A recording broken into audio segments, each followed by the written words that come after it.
السلام علیکم ورحمۃ اللہ وبرکاتہ۔ الحمد للہ الملک الجبار الواحد القہار واشہد ان لا الہ الا اللہ وحدہ لا شریک لہ رب السماوات والارض وما بینہما العزیز الغفار وصلی اللہ علی النبی المصطفى المختار وعلى آلہ وصحبہ الاخیار اما بعد رب اشرح لی صدری ویسر لی امری واحلل عقدۃ من لسانی یفقہوا قولی اللہم انفعنا بما علمتنا وعلمنا ما ينفعنا وزدنا علما۔ اللہ رب العزت کی توفیق سے ہم حدیث کی مختصر کتاب عمدۃ الاحکام میں کتاب الاطعمہ، کھانوں کا بیان، کھانوں کی کتاب، ہم اس کو پڑھ رہے ہیں، اور اس کے اندر آج کا ہمارا جو چیپٹر ہے وہ ہے باب الصید۔ آج کا چیپٹر کیا ہے جی؟ باب الصید، شکار کا باب۔ حدیث نمبر 379 ہے، اور یہ روایت ہے حضرت ابو ثعلبہ الخشنی رضی اللہ تعالیٰ عنہ کی۔ قال، کہتے ہیں، آتیت رسول اللہ صلی اللہ علیہ وسلم، میں اللہ کے رسول صلی اللہ علیہ وسلم کے پاس آیا، فقلت، تو میں نے کہا، یا رسول اللہ، اے اللہ کے رسول صلی اللہ علیہ وسلم، انا بارض قومی اہل کتاب، اے اللہ کے رسول صلی اللہ علیہ وسلم، ہم اہل کتاب، انا بارض قوم، ہم ایک ایسی قوم کی زمین پر ہوتے ہیں، اہل کتاب، جو کہ اہل کتاب ہیں۔ کیا مطلب ہے اہل کتاب؟ مطلب وہ یہود و نصارہ میں سے ہیں۔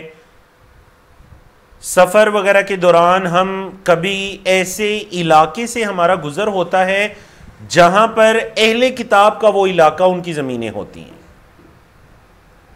اب ہمیں اگر کچھ دیر کے لیے وہاں پڑاؤ ڈالنا پڑتا ہے تو ظاہر بات ہے، ہم تو چونکہ مسافر ہوتے ہیں، ہم نے کچھ کھانا پینا بھی کرنا ہوتا ہے۔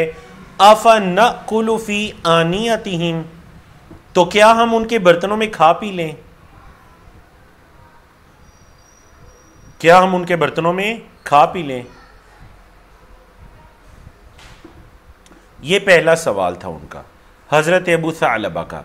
دوسرا سوال سنیے، کہہ رہے ہیں، وَفِي أَرْضٍ أُصِيدَ بِقَوْسِي وَبِكَلْبِي الَّذِي لَيْسَ بِمُعَلَّمٍ۔ یہ ہمارے جو چیپٹر ہے اس کے ٹاپک کے مطابق ہے ان کا دوسرا سوال، پہلا سوال نہیں ہے۔ پہلا سوال ہمارے موضوع سے متعلق نہیں ہے، لیکن ایک لحاظ سے متعلق بھی ہے کہ کھانے پینے کے جو برتن ہیں، لیکن چونکہ یعنی جو کتاب ہے، جو بڑا ہمارا ٹاپک ہے کتاب الاطعمہ، اس کے مطابق ہے ان کا پہلا سوال، لیکن جو دوسرا ٹاپک ہے شکار کا بیان، اس کے مطابق ان کا دوسرا سوال ہے۔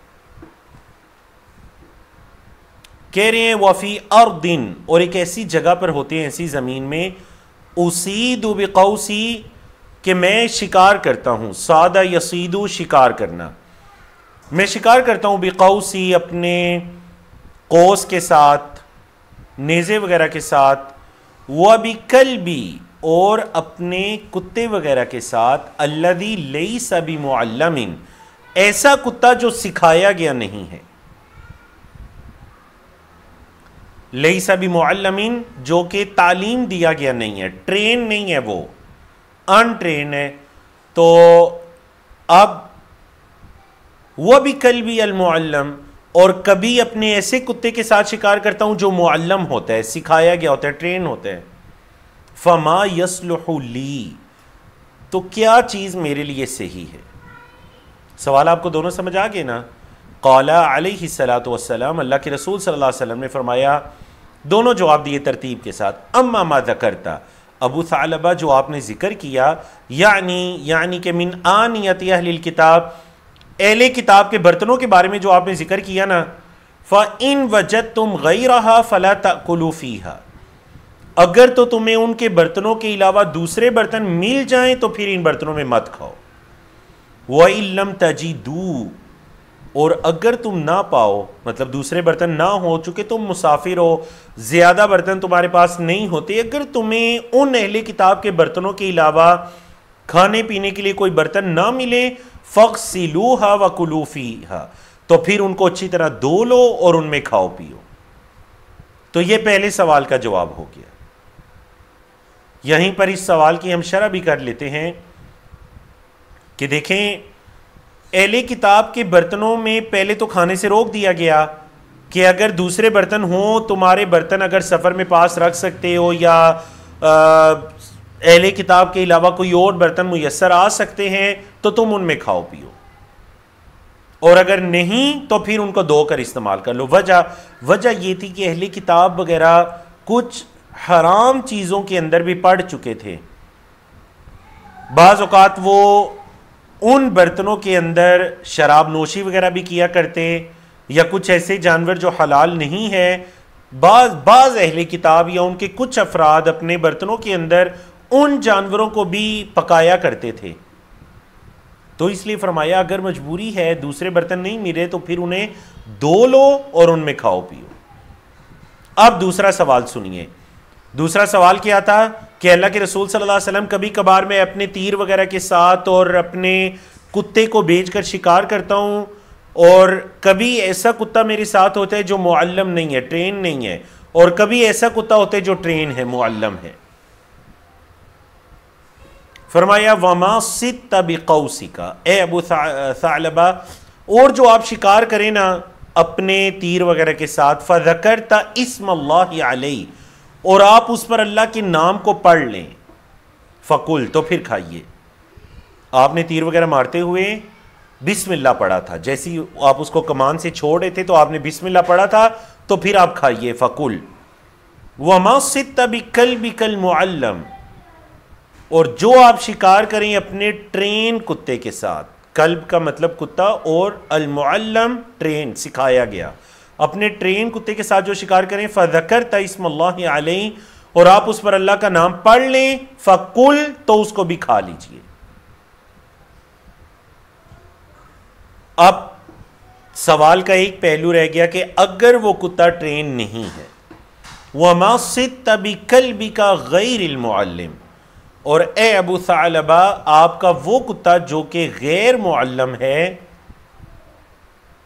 آپ جو اس کے ساتھ شکار کریں فَأَدْرَكْتَ زَكَاتَهُ فَقُلْ, زکوٰۃ کہتے ہیں ذبح کرنے کو.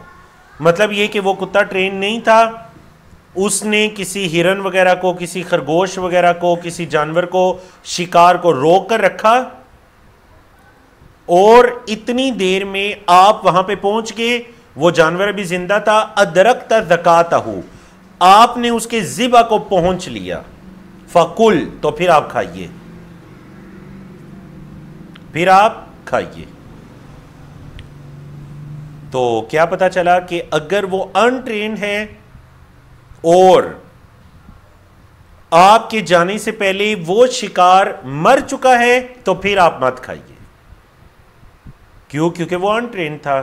جو ٹرین ہوتا ہے اس کو ٹریننگ ہی یہ دی جاتی ہے کہ اس نے شکار کو مارنا نہیں ہے, اس کو روک کر رکھنا ہے, اور اگر اس کو مارنا بھی ہے تو اس کا خون بہانا ہے. اس لیے آپ صلی اللہ علیہ وسلم نے مطلق اجازت دے دی کہ اگر آپ تیر مارتے ہوئے بسم اللہ پڑھی تو پھر جائز ہے, کھا لیجئے.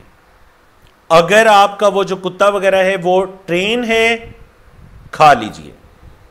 اور اگر اچھا کتے کو بھی جب چھوڑا جائے گا نا تو بسم اللہ پڑھ کر چھوڑا جائے گا, فذکرت اسم اللہ علیہ. اور تیسری صورت ہے کہ اگر کتا آپ کا ٹرین نہیں ہے اور آپ پہنچ جاتے ہیں اور شکار کو ذبح کر لیتے ہیں تو پھر بھی آپ کھا سکتے ہیں.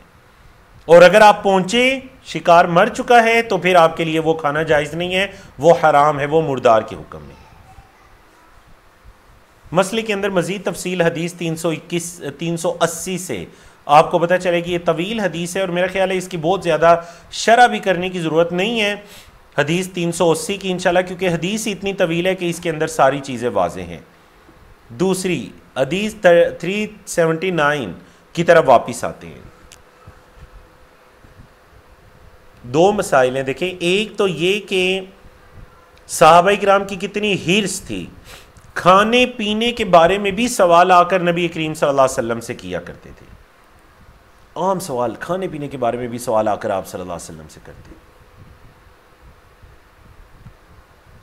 تو ہمیں بھی چاہیے کہ کھانے پینے کے بارے میں، حتیٰ کہ برتنوں کے بارے میں جو جائز ہے ناجائز ہے اس کے بارے میں علم حاصل کریں اور پھر اس پر عمل کریں، تاکہ ہم حلال کو اور جائز کو اختیار کرنے والے ہو جائیں اور حرام سے بچنے والے ہو جائیں. اور دوسرا مسئلہ حدیث کے اندر یہ ہے، بعض علماء کرام نے جس کی طرف اشارہ کیا، بڑا پیارا مسئلہ ہے وہ، انہوں نے اس حدیث کو علم کی اہمیت میں بیان کیا. علم کی اہمیت. تو علمونہن، قرآن کے اندر بھی الفاظ ہے کہ تمہارے ایسے کتے ہیں جن کو تم سکھاتے ہو. تو دیکھیے علم مطلب ایک جانور بھی اگر اس کو بھی علم دیا جائے، اس کو سکھایا جائے، اس کا روکا ہوا یا شکار کیا ہوا جانور بھی جائز ہو جاتا ہے. علم کی شرف اور علم کی قدر و منزلت کے اندر بھی اس حدیث کو بیان کیا جاتا ہے.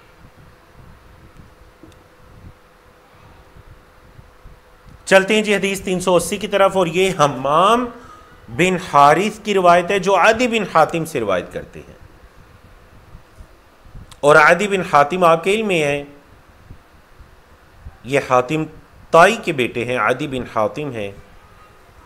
قال کہتے ہیں قلت، میں نے کہا یا رسول اللہ، اے اللہ کے رسول صلی اللہ علیہ وسلم، انی ارسل الکلاب المعلمۃ فیمسکن علی. اے اللہ کے رسول صلی اللہ علیہ وسلم، میں ٹرین کتوں کو بیچتا ہوں شکار کے لیے، وہ شکار کو روک کر رکھتے ہیں، میرا انتظار کرتے ہیں کہ مالک آئے گا، وہ شکار کو پکڑ کر رکھتے ہیں. یمسکنا، امساک ہوتا ہے نا روکنا کسی چیز کو. وَأَذْكُرُ اسْمَ اللَّهِ، اور میں پھر اللہ کا نام پڑھ لیتا ہوں. تو مطلب یہ سوال کر دیا انہوں نے، ایک صورتحال بتائی اور یہ پوچھنا مقصد تھا. فقال علیہ الصلاۃ والسلام، تو اللہ کے رسول صلی اللہ علیہ وسلم نے فرمایا، اذا ارسلت کلبک المعلم، اے عدی جب آپ اپنے ٹرین کتے کو بیچتے ہیں، وذکرت اسم اللہ، اور آپ اس پر اللہ کا نام پڑھتے ہیں، فکل ما امسک علیک، تو پھر کھائیے جو وہ روکے، جو وہ روکے اس سے کھائیے. قلت، میں نے کہا، وَإِن قَتَلْنَا، اے اللہ کے رسول صلی اللہ علیہ وسلم، یہ تو پہلا سوال تھا کہ اگر انہوں نے جانور کو شکار کو روکا ہوا ہے، اگر روکا نہیں بلکہ انہوں نے اس کو مار ڈالا، شکار میرے پہنچنے سے پہلے مر گیا. قال علیہ الصلاۃ والسلام، تو اللہ کے رسول صلی اللہ علیہ وسلم فرمایا، وَإِن قَتَلْنَا، اگرچہ وہ قتل کر دے، اگرچہ وہ قتل کر دے پھر بھی کھائیے. کیوں؟ کیونکہ وہ ٹرین ہے. ہاں ایک شرط آپ صلی اللہ علیہ وسلم نے لگا دی، ما لم یشرکھا کلب لیس منہا، جب تک کہ ان کے ساتھ کوئی ایسا کتا شریک نہیں تھا جو ٹرین نہیں تھا. مطلب اگر ان کے ساتھ کوئی ایسا کتا بھی ہے جو ٹرین نہیں تھا تو اس صورت کے اندر آپ مت کھائیے، کیونکہ نہیں پتا کہ آپ کے ٹرین کتوں نے شکار کو قتل کیا یا ان ٹرین کی وجہ سے شکار مرا. قلت لہ، اب دوسرا سوال پوچھا، میں نے کہا آپ صلی اللہ علیہ وسلم سے، فَإِنِّي أَرْمِي بِالْمِعْرَاضِ الصَّيْدَ فَأُصِيبُ، اے اللہ کے رسول صلی اللہ علیہ وسلم، میں اپنے تیر وغیرہ سے مارتا ہوں شکار کو، اور شکار کو میں پا بھی لیتا ہوں. اصیبو مطلب یہ کہ اس سے وہ شکار مر جاتا ہے اور میں شکار کر لیتا ہوں. اب یہ جو معراض ہے نا، یہ تیر تو ہے، لیکن ایک تو تیر ہوتا ہے نا جس کے آگے لوہے کا پھالا وغیرہ لگا ہوتا ہے، اور ایک ہوتا ہے جو آپ نے شاید وہ دیکھا بھی ہو کچھ ویڈیوز وغیرہ کے اندر، کہ لکڑی کو آگے سے تراش کے نوکیلا بنا دیا جاتا ہے، جیسے آپ پنسل کو شارپ کرتے ہیں نا، بالکل اس طرح سے لکڑی کو تراشا جاتا ہے اور اسی کو تیر کے طور پر استعمال، اسے کہتے ہیں معراض. تو وہ جو لکڑی والا میرا ایک بنایا گیا تیر ہے، میں اس کے ذریعے شکار کرتا ہوں اور شکار کر لیتا ہوں. فقال، تو آپ صلی اللہ علیہ وسلم نے فرمایا، اذا رمیت بالمعراض، جب آپ اس لکڑی کو ماریں، فخرقا فکلہ، اور اس لکڑی کے لگنے سے جانور میں سوراخ ہو گیا. خرقا، خرقا کا مطلب یہ ہے کہ اس کی نوکیلی سائڈ جانور کو لگی، اس کا خون نکلا، سوراخ ہو گیا. فکلہ، تو پھر کھا لیجئے. وَإِنْ أَصَابَهُ، اور اگر وہ لکڑی اس کو پہنچی بِعَرْضِهِ، نوکیلی سائڈ نہ لگی، ایسے جا کر لگا. سمجھا کہ نا؟ مطلب یہ دیکھیں، یہ ہے، یہ اس کی نوکیلی سائڈ ہے، ایسے لگا تو اس لکڑی نے اس کو زخمی کیا، اس کا خون وغیرہ نکلا، پھر جائز ہے. لیکن نوکیلی سائڈ نہ لگی، یہ ایسے جا کر لگا، عرض چوڑائی کی صورت میں، وہ لکڑی ایسے جا کر اس کو لگی اور وہ جانور لکڑی کے لگنے سے مر گیا، کوئی پرندہ وغیرہ یا جو بھی، فلا تاکلہ، پھر اس کو مت کھائیے. سمجھا کہ نا آپ کو؟ تو کیوں آپ صلی اللہ علیہ وسلم نے اتنی احتیاط بتائی؟ وجہ یہ ہے کہ جانور کو جب ذبح کیا جاتا ہے یا اس کا خون بہایا جاتا ہے تو جو فاسد خون ہوتا ہے وہ سارا اس کے جسم سے نکلتا ہے، یا اس کا کچھ حصہ بھی نکلے تو وہ پاک ہو جاتا ہے. لیکن اگر جانور اس طرح مرا ہے کہ خون اس کے جسم کے اندر رک گیا تو اس کا کھانا بھی انتہائی نقصان دہ ہے آپ کی سائنس کے مطابق بھی. کیا وجہ ہے کہ قرآن مجید کے اندر بھی جو 4 طرح کے جانور جن کو حرام کیا گیا، سورۃ الانعام کے اندر جو تفصیل بتائی گئی، النطیحہ ہے، المتردیہ ہے، الموقوذہ ہے، گرا جو پہاڑ کی چوٹی سے گر کر مر جائے، یا جو کسی جانور کا سینگ لگنے سے مر جائے، یا جو گرنے وغیرہ سے یا ایسے ہی مر جائے، مردار ہو جائے، اس جانور کو نہیں کھا سکتے. کیوں؟ کیونکہ وہ ذبح نہیں ہوا، اس کا خون اس کے جسم کے اندر رکا ہوا ہے. وحدیث الشعبی عن عدی نحوہ، اور جو شعبی کی حدیث ہے عدی کی، وہ بھی اسی امام شعبی ایک بہت بڑے امام گزرے ہیں حدیث کے، تو انہوں نے جو حضرت عدی سے روایت کیا نا وہ بھی ایسے ہی ہے. یعنی ابھی تک جو آپ نے حدیث سنی تھی نا، یہ تھی حمام بن حارث کی. حضرت عدی کے شاگرد ہیں حمام بن حارث، تابعین میں سے، وہ روایت کر رہے تھے.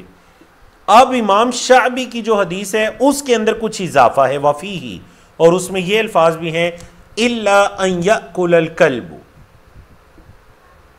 مگر یہ کہ وہ کتا کھا لے. فَإِنْ أَكَلَ فَلَا تَأْكُلْ، اگر کتے نے کھا لیا تو پھر آپ مت کھائیے.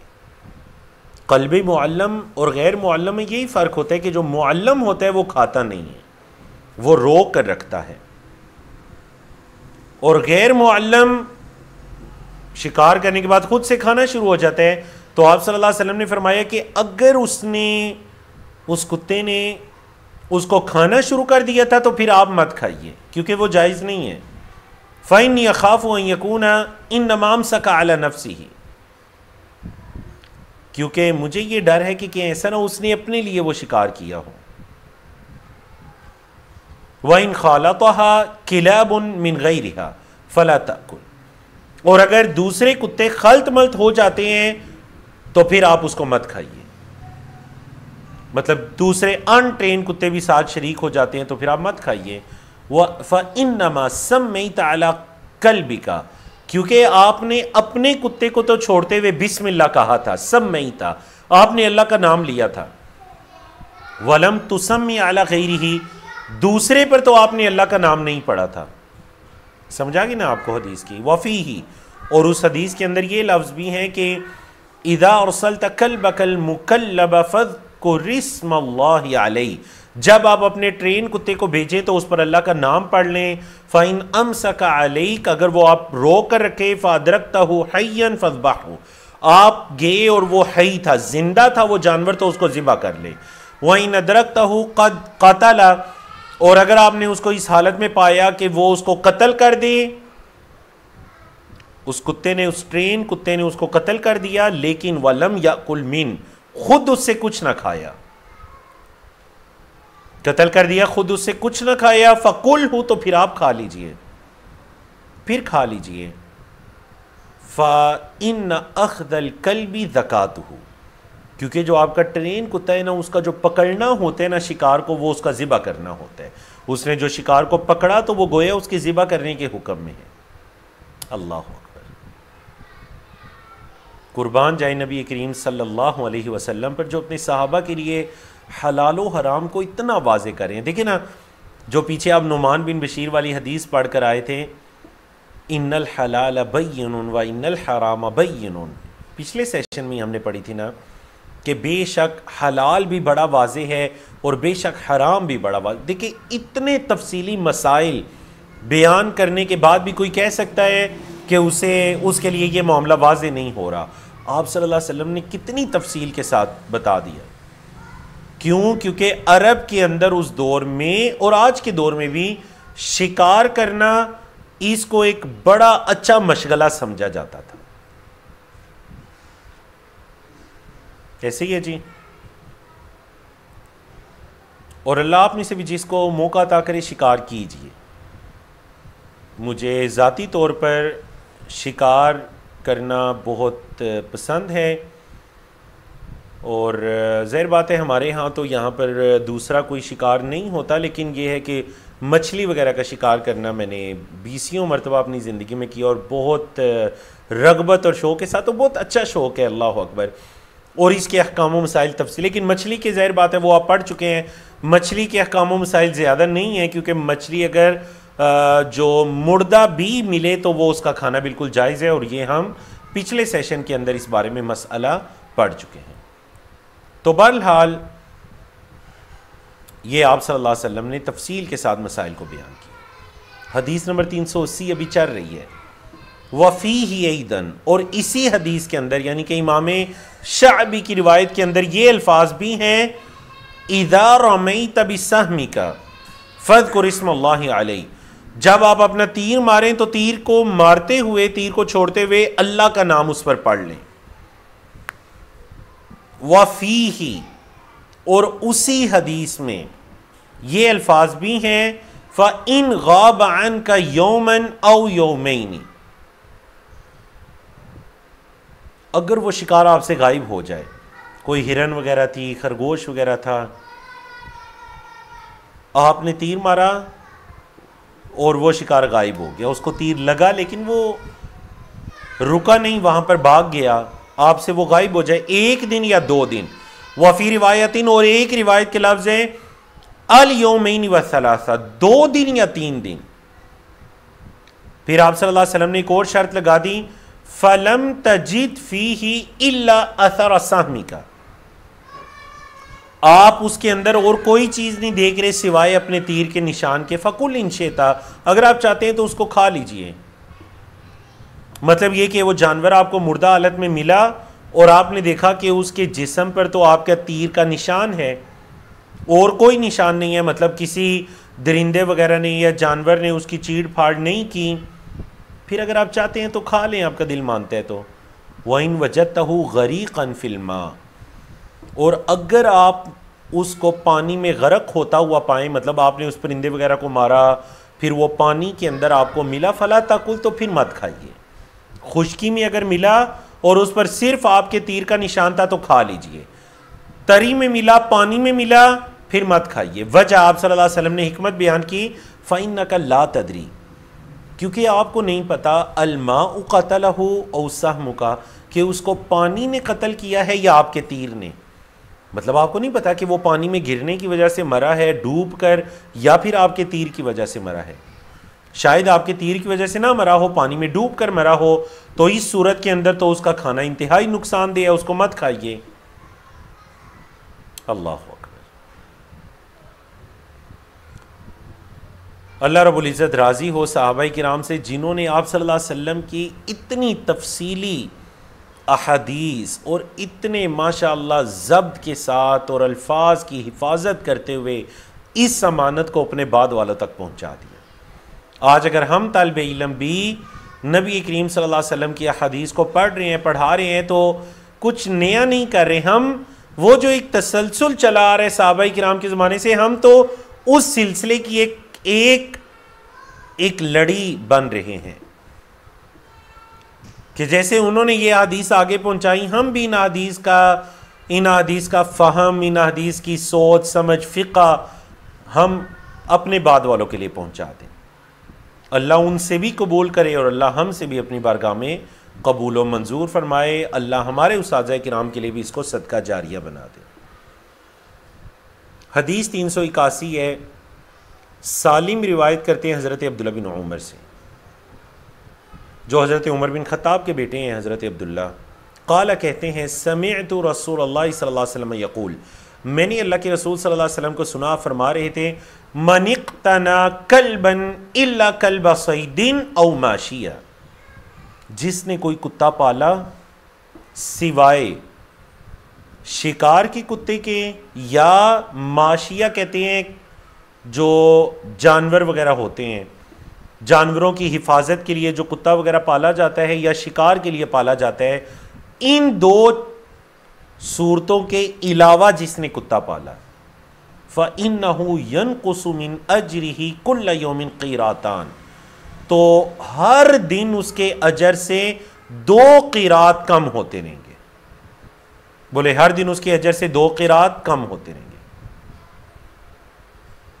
قال سالم، سالم کہتے ہیں وَكَانَ أَبُو هُرَيْرَةَ رضی اللہ عنہ یقول، ابو ہریرہ رضی اللہ تعالیٰ عنہ فرمایا کرتے تھے او کلب حرث، یعنی حضرت ابو ہریرہ کی حدیث میں اضافہ تھا کھیتی باڑی کا کتا، مطلب کھیتوں کی حفاظت وغیرہ کے لیے، کھیتی باڑی کی حفاظت کے لیے بھی اگر کسی نے کتا پالا تو یہ 3 طرح کے کتے ہو گئے جن کا پالنا جائز ہے.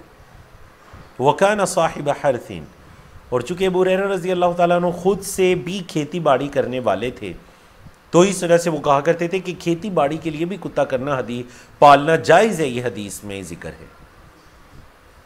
اب حدیث کی مختصر شرح کی طرف آتے ہیں. 3 طرح کے کتے جن کا پالنا جائز ہے، شکار کے لیے، جانوروں کی حفاظت کے لیے، کھیتی باڑی کی حفاظت کے لیے. چوتھی کوئی قسم نہیں ہے جس کا پالنا جائز ہو. اور اگر کسی نے ان 3 صورتوں کے علاوہ کسی مقصد کے لیے کتا پالا، شوقیہ پالا، یا بعض اوقات جس طرح کاروبار کے لیے پالا جاتا ہے، آگے اس کو بیچا جاتا ہے، اس کی نسل کو بیچا جاتا ہے، یہ حرام ہے، یہ جائز نہیں ہے.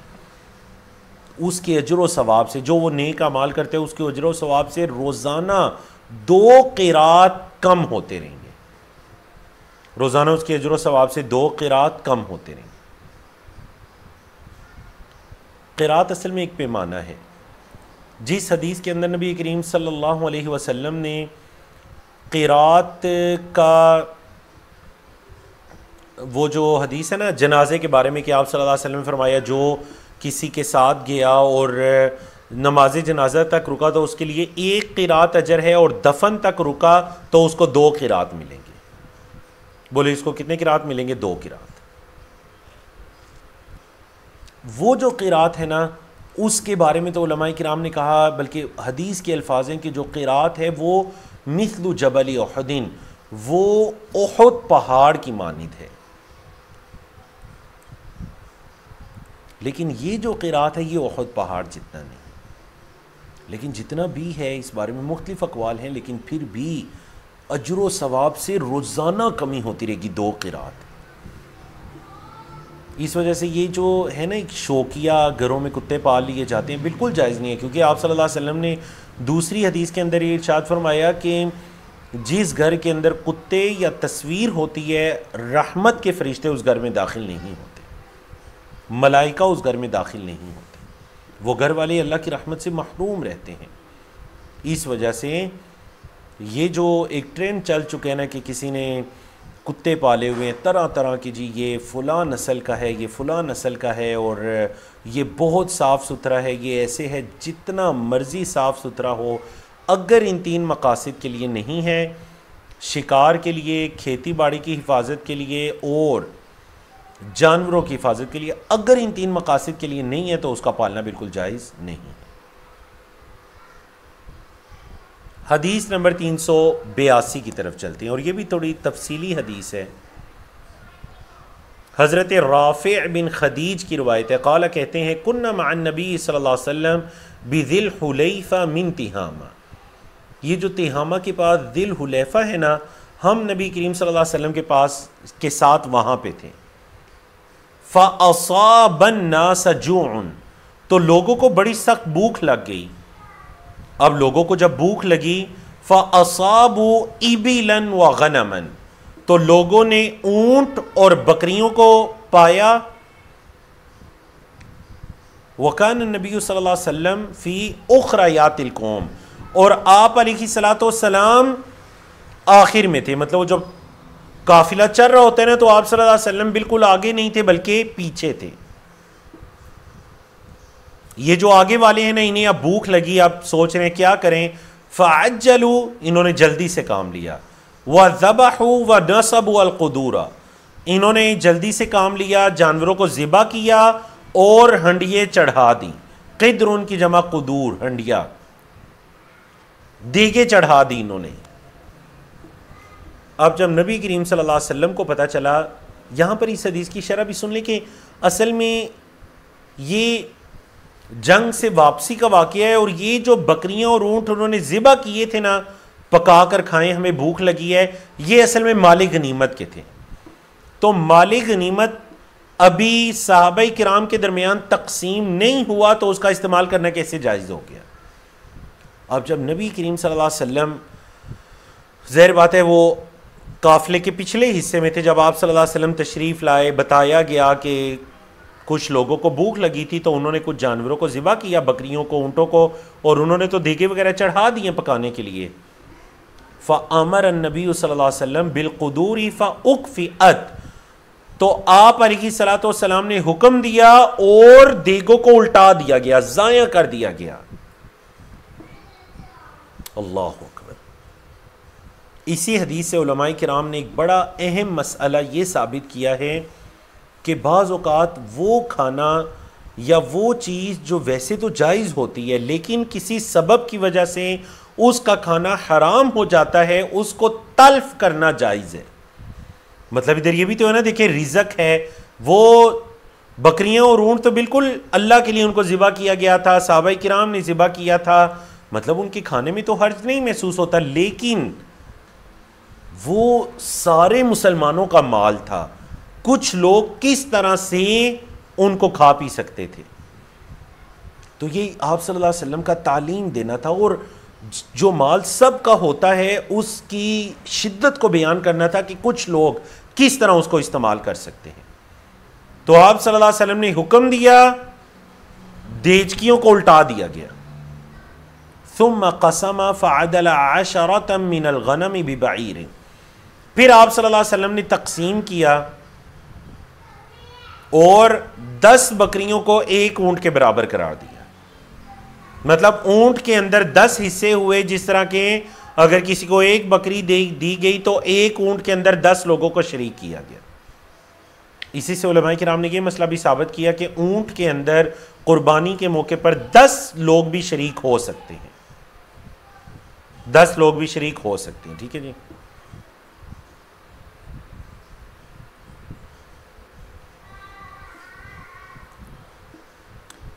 اللہ اکبر. ثم قسم فعدل 10 من الغنم ببعیر فند منها بعیر. اب ایسے ہوا کہ وہ جو مال غنیمت وغیرہ تقسیم ہو رہا تھا نا, تو ایک اونٹ بھاگ گیا. ندہ کا مطلب ہوتا ہے وہ جو آپ اردو میں کہتے ہیں نا بپھر جانا, اونٹ ایک بپھر گیا, بھاگ گیا.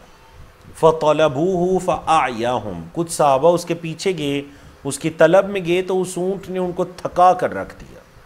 وَكَانَ فِي الْقَوْمِ خَيْلٌ يَسِيرًا, اس دن لشکر کے اندر کچھ گھوڑے بھی تھے. فَأَهْوَى رَجُلٌ مِّنْهُمْ بِسَهْمٍ, ایک شخص نے تیر مارا اس اونٹ کو. فَحَبَسَهُ اللَّهُ, تو اس تیر کے ذریعے وہ اونٹ رک گیا, اللہ نے اس اونٹ کو روک دیا. آپ صلی اللہ علیہ وسلم خوش ہوئے اس صحابی کے اس عمل سے. فقال, تو آپ صلی اللہ علیہ وسلم نے فرمایا, إِنَّ لِهَذِهِ الْبَهَائِمِ عَوَابِدَ كَوَعَوَابِدِ الْوَحْشِ, یہ جو بہائم ہوتے ہیں نا, یہ جانور وغیرہ, یہ ان کے اندر بھی وحشی پن ہوتا ہے. مطلب اونٹ حلال جانور ہے, اس کا کھانا حلال, اس کا رکھنا درست, اس پر سوار ہونا درست, لیکن ان بہائم کے اندر, ان جانوروں کے اندر بھی, اونٹ, گائیں, بھیڑ, بکری وغیرہ میں بھی وحشی ہوتے ہیں. کا عوابد الوحش, جیسے کہ دوسرے وحشی ہوتے ہیں. فما غلبکم منہا فاصنعوا بہ ہاکذا, تو جو تم پر غالب آ جائے نا، کوئی اونٹ تمہیں تنگ کرے، تم پر غالب آ جائے، تو ایسے ہی کرو، تیر کے ساتھ اس کو مارو۔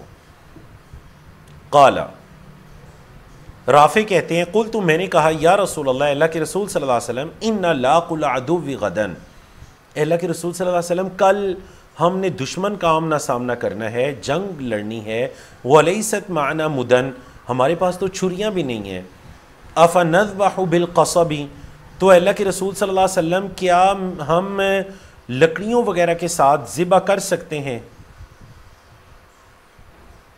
مطلب یہ کہ کچھ نوکیلی لکڑیاں، یا وہ جو یہ جو لفظ ہے نا، قصب کا لفظ بولا جاتا ہے، جو بانس کا ایک ہوتا ہے نا لمبا درخت، بانس کو آگے سے نوکیلا کر لیا جائے، تو کیا ہم اس کے ساتھ ذبح کر سکتے ہیں؟ قالا، آپ صلی اللہ علیہ وسلم نے فرمایا ما انہر الدم، جو چیز خون کو بہا دے، کوئی لکڑی ہے یا لوہا ہے یا چھری ہے یا تلوار ہے، وہ چیز جو خون کو بہا دے اس کے ساتھ ذبح کیا جا سکتا ہے۔ وَذُكِرَ اسْمُ اللَّهِ عَلَيْهِ فَكُلُوا، ہاں یہ ہے کہ اس پر اللہ کا نام پڑا گیا ہو۔ نمبر ایک، جس چیز سے خون بہہ پڑے اور اس پر اللہ کا نام پڑا گیا ہو، فَكُلُوهُ، تو پھر اس کو کھاؤ۔ لَيْسَ السِّنَّ وَالظُّفُرَ، ہاں دو چیزیں ایسی ہیں جن سے ذبح کرنا جائز نہیں ہے، ایک دانت اور دوسرا ہڈیاں وغیرہ۔ ایک تو وہ چیز جس سے ذبح کرنا جائز نہیں ہے، ایک سن کا مطلب دانت اور ظفر کا مطلب ناخن، دانت اور ناخن وغیرہ۔ ظفر کی جمع اسفار آتی ہے نا ناخن کے معنی میں، سن کی جمع اسنان آتی ہے دانت کے معنی میں۔ وَسَأُحَدِّثُكُمْ عَنْ ذَلِكَ، اور میں تمہیں اس کی تفصیل بتاتا ہوں۔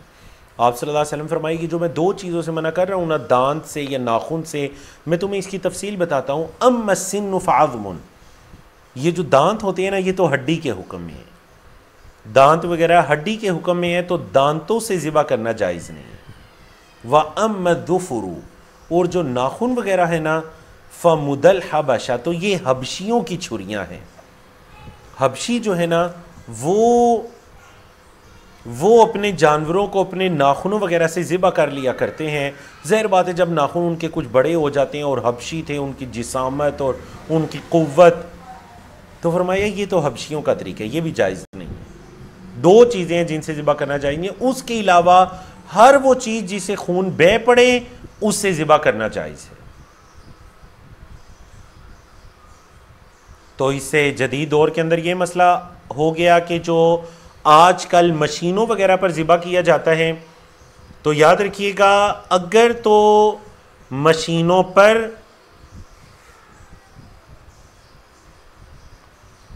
ان کا خون بہایا جاتا ہے، باقاعدہ ان کے گردن کو کاٹ کر ان کا خون بہایا جاتا ہے، تو پھر جائز ہے۔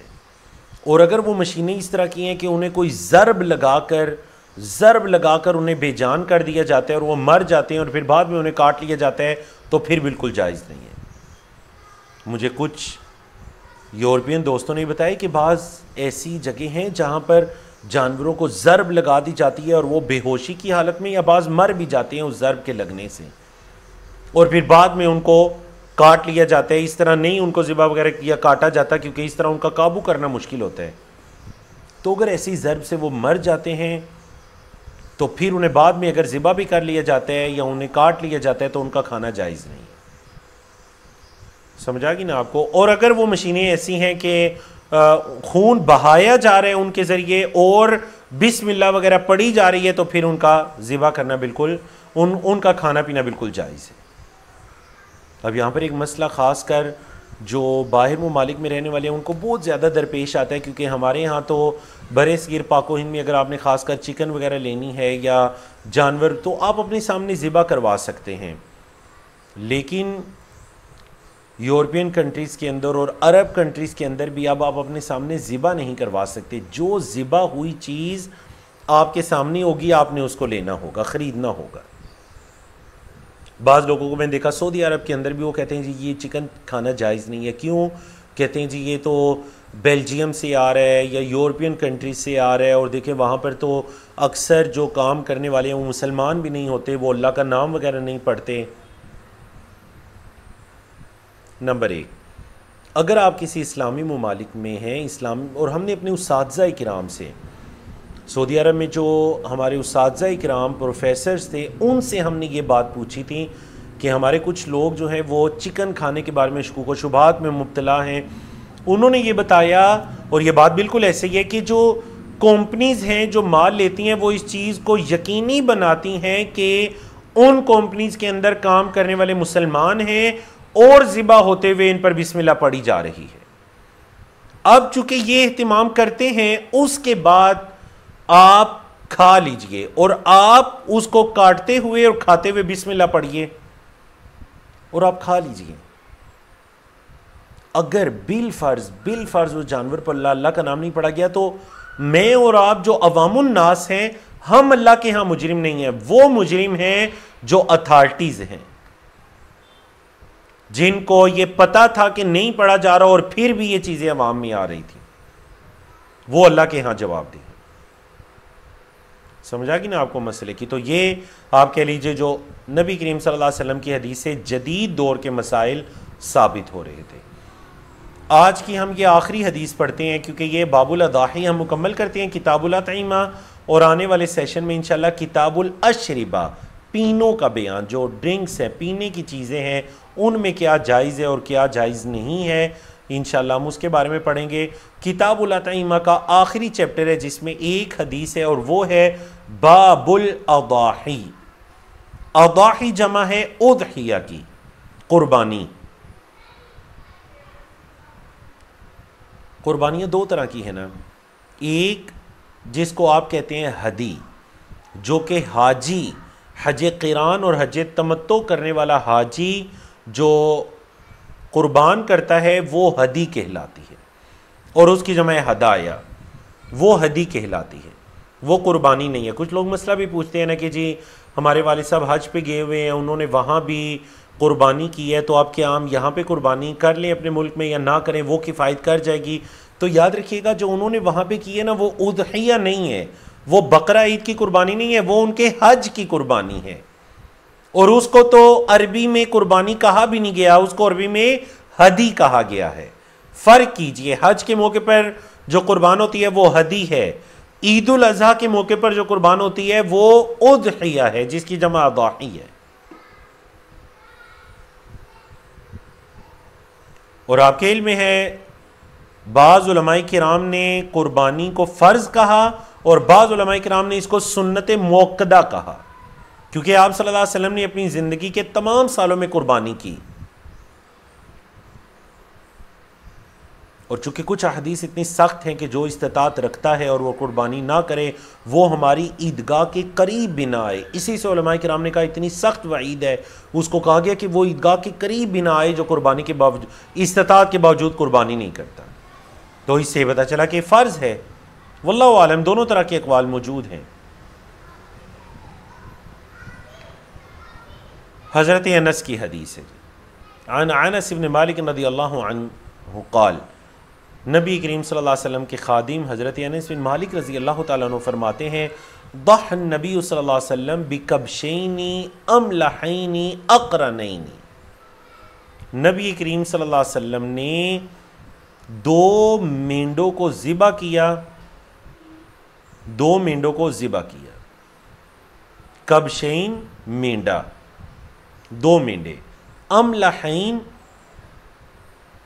املح کہتے ہیں جی چت کبرا، وہ جس پر سیاہ اور سفید دونوں کلرز مکس ہوتے ہیں، مطلب وہ تھے سفید اور ان پر سیاہ کلر کے دبے تھے، چت کبرا جسے آپ کہتے ہیں۔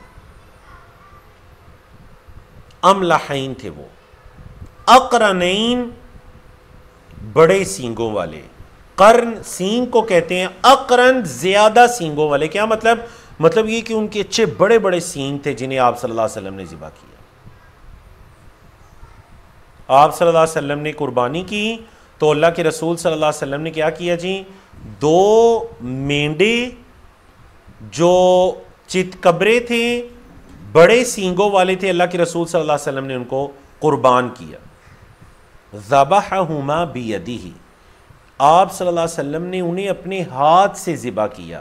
وسمى، بسم اللہ کہا انہیں ذبح کرتے ہوئے. کبر، اور تکبیر کی. بسم اللہ اللہ اکبر، تسمیہ اور تکبیر کہی. ٹھیک ہے جی. وَوَضَعَ رِجْلَهُ عَلَى صِفَاحِهِمَا، اور نبی کریم صلی اللہ علیہ وسلم نے اپنے قدم مبارک کو ان کی گردنوں پہ یا ان کی کناروں پر رکھا، یعنی گردنوں کے کنارے. آپ صلی اللہ علیہ وسلم نے اس طرح سے ان کے اوپر پاؤں رکھا تاکہ اچھی طرح وہ قابو رہیں، اور اللہ کے رسول صلی اللہ علیہ وسلم نے تسمیہ یعنی کہ بسم اللہ پڑھی اور تکبیر پڑھی. بسم اللہ اللہ اکبر کہہ کر ان کو ذبح کیا. املح کس کو کہتے ہیں؟ الاملح کہتے ہیں الاغبر، وہو الذی فیہ سواد و بیاض، اس کو کہتے ہیں جس کے اندر سیاہ اور سفید دونوں کلرز موجود ہوتے ہیں. اس دمبے کو، اس مینڈے کو املح کہتے ہیں. چلیے جی، الحمدللہ اللہ رب العزت کی توفیق سے ہم نے 383 احادیث کو مکمل کیا الحمدللہ، اور آپ کے علم ہے کہ اس کتاب میں کل 410 احادیث ہیں. تو الحمدللہ ہم اس کتاب کو ختم کرنے کے قریب ہوتے جا رہے ہیں. اللہ رب العزت ہمیں توفیق عطا کرے اور خیر و عافیت کے ساتھ ہم آپ صلی اللہ علیہ وسلم کی احادیث سے ہی احادیث پر مشتمل اس کتاب کو مکمل کریں. ابھی آنے والے انشاءاللہ سیشن میں ہم کتاب الاشربہ پڑھیں گے، پانیوں کا بیان، اور پھر اس سے اگلے سیشن میں انشاءاللہ ہم کتاب اللباس پڑھیں گے، لباس کے احکام و مسائل، اور سب سے آخر میں کتاب الجہاد پڑھیں گے، جہاد کے احکام و مسائل، جس سے انشاءاللہ العزیز ہماری یہ کتاب 410 احادیث پر مشتمل ہو جائے گی. تو اب پھر انشاءاللہ ہم کوشش کریں گے کہ ہمارے علماء کرام میں سے جو نامور ہمارے علماء کرام ہیں یا ہمارے اساتذہ میں سے کوئی ہماری کلاس کے اندر باقاعدہ شریک ہوں، اور وہ انشاءاللہ اس کتاب کے اختتام پر آپ کو نصیحت بھی کریں اللہ کی توفیق سے انشاءاللہ. تو اقول قولی ھذا استغفر اللہ لی ولکم ولسائر المسلمین من کل ذنب، وصلی اللہ تعالی علی نبینا محمد وعلی آلہ وصحبہ اجمعین.